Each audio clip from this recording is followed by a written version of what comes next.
Youth और ISF खामोशी खामोशी। भी कहता हूं कि बेटे फैसला करे, डी चौक जाना है फैसला करे, घरों में बैठ जाए, फिर मैं लीड करूंगा, मैं अपनी कौम को लीड करूंगा, मैं आपको डी चौक पहुंच कर दिखाऊंगा।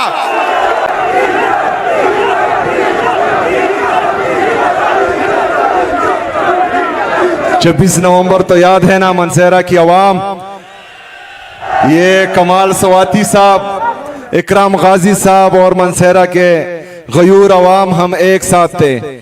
मनसेरा से तकरीबन मुझे याद है 232 कारकुनान गिरफ्तार हुए थे और इंशाअल्लाह ताला जब भी मौका आएगा तो उसी तरह मुझे आप फ्रंट पर पाएंगे इंशाअल्लाह ताला। अस्सलाम वालेकुम नाज़रीन इकराम, आपको मुकम्मल वीडियो दिखाते हैं। आज मानसेरा में ऐसा अनोखा एहतजाज हुआ कि पूरे मुल्क को हिला कर रख दिया।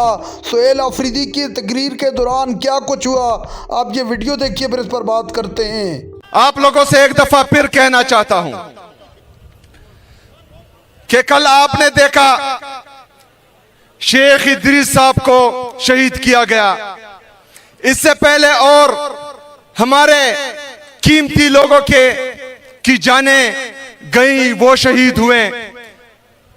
जब हम चीख रहे थे, चिल्ला रहे थे कि एक दफा फिर जो रियासत नाकाम पॉलिसी लेकर आ रही है, दहशतगर्दों को दोबारा बात कर रही है, ये तबाही लाएगी इस सूबे में, तब हमें बोला जाता था कि झूठ बोल रहे हैं, कोई नहीं आ रहा। हम फिर कह रहे थे कि पहाड़ों तक पहुंच चुके हैं, नीचे आ रहे हैं, फिर कहा गया कि झूठ बोल रहे हैं। जब नीचे आ गए और बदअमनी फैल गई, हमारे मासूम लोग शहीद होना शुरू हुए, हमारे इदारों के लोग शहीद होना शुरू हुए, तो फिर ये कहने लगे कि अभी जो है ऑपरेशन करेंगे, मिलिट्री ऑपरेशन करेंगे। मेरे पाकिस्तानियों, हम चीखते रहे, चिल्लाते रहे कि आवाज उठाना जनाजे उठाने से बेहतर है, आवाज उठाएं इसके खिलाफ। हर जिले में हम गए, हर रीजन में गए, लेकिन जो बंद कमरों के फैसला साज हैं, उनकी आंखें बंद थी। उसका नुकसान खैबर पख्तूनख्वा को हो रहा है।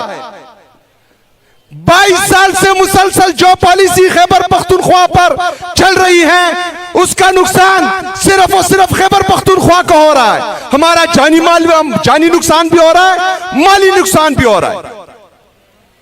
हमेशा खैबर पख्तूनख्वा को लिबर्टी समझकर, इसको तजुर्बा का समझकर यहां तजुर्बे किए जा रहे हैं, जिसका हमें नुकसान हो रहा है, लेकिन सुनने वाला कोई नहीं है।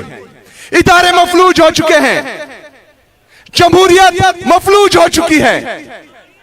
वोट हम एक को देते हैं, बक्से से किसी और को निकलता है।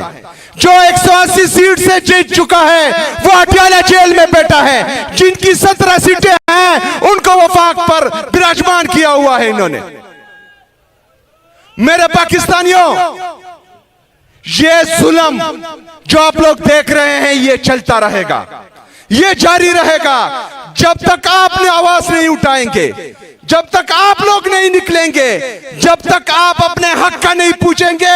ये जुल्म, ये जबर, ये फस्तैयत आप पर जारी रहेगी। हमने तमाम तरीके आजमाए, जो आप लोगों के जज्बात हैं इससे कई ज्यादा मेरे हैं। मेरे पाकिस्तानियों, हमने इमरान खान के लिए अपनी जवानियां वक्फ की हैं। मेरे पाकिस्तानियों, हमने 18 साल से मुसलसल दिन रात सुबह शाम खाते पीते जागते सिर्फ इमरान खान के नजरिए का प्रचार किया है। हमने कोई दूसरा काम नहीं किया। आज उनको तकलीफ में देखकर जो आप लोगों को दर्द होता है, उससे ज्यादा हमें होता है। आपसे पहले, तमाम लीडरशिप से पहले, मैंने सलमान सफदर के जरिए अपने लीडर, अपने कायद जनाब इमरान खान साहब को यह पैगाम भेजा था कि मैं भी तैयार हूं, आपकी कौम भी तैयार है। बताएं, इस्लामाबाद जाए या जो है पूरा पाकिस्तान बंद करे, आप हुक्म दे, मैं तामील करूंगा आपके हुक्म की। मेरे पाकिस्तानियों,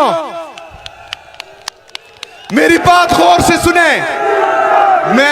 मैं आता हूं आपका माइंड क्लियर करने के लिए। मेरे पाकिस्तानियों, मैंने अपने लीडर को यह पैगाम भेजा था। मेरे लीडर का पैगाम था कि अचकजई साहब और अलामा साहब से मशवरा करें। मेरा लीडर इमरान खान है। मैं उसकी हिदायत पर अमल करूंगा। अगर हर बंदा इमरान खान बनने की कोशिश करेगा तो मेरा लीडर एक है और वो इमरान खान है। मैं दूसरे इमरान खान को नहीं मानता। मैं आज भी कहता हूं कि तमाम लीडरशिप बैठे, एक फैसला करे, क्योंकि मैं कोशिश कर रहा हूं सबको बिठाने की।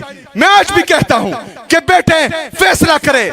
डी चौक जाना है, फैसला करे। घरों में बैठ जाए। फिर मैं लीड करूंगा, मैं अपनी कौम को लीड करूंगा। मैं आपको डी चौक पहुंच कर दिखाऊंगा। मेरे पाकिस्तानियों, अब बात सुने। इमरान खान के हुक्म के अलावा ना मैं किसी की सुनूंगा, ना किसी की मानूंगा। चाहे वो पार्टी के अंदर हो या पार्टी के बाहर हो, मैं सिर्फ इमरान खान की सुनूंगा। चाहे इसमें मेरी कुर्सी चली जाए, मेरी इज्जत चली जाए या मुझे सियासी नुकसान हो, मैं सिर्फ इमरान खान की सुनूंगा। मेरे पाकिस्तानियों, अभी आता हूं। जब से मेरा नाम आया है, इन्होंने कोशिश की। पहले मुझे स्मगलर बोला, एस्टेब्लिशमेंट ने पहले स्मगलर बोला, फिर दहशतगर्द बोला, फिर तरह तरह की इल्जामात लगाए, लेकिन मैं खड़ा रहा, मैं झुका नहीं। जब एक बयानिए में भी इनको जीत नहीं हुई, तीनों ने मेरे अब्बाई गांव तिरा में ऑपरेशन का ऐलान किया। तिरा के लोग फिर भी मेरे साथ खड़े हुए, खैबर के लोग फिर भी मेरे साथ खड़े हुए, खैबर पख्तूनख्वा के लोग फिर भी मेरे साथ खड़े हुए। क्यों? क्योंकि उनको पता है कि सच्चा कौन है और झूठा कौन है। क्योंकि उनको पता है कि बंद कमरों की पॉलिसी कौन इंप्लीमेंट कर रहा है।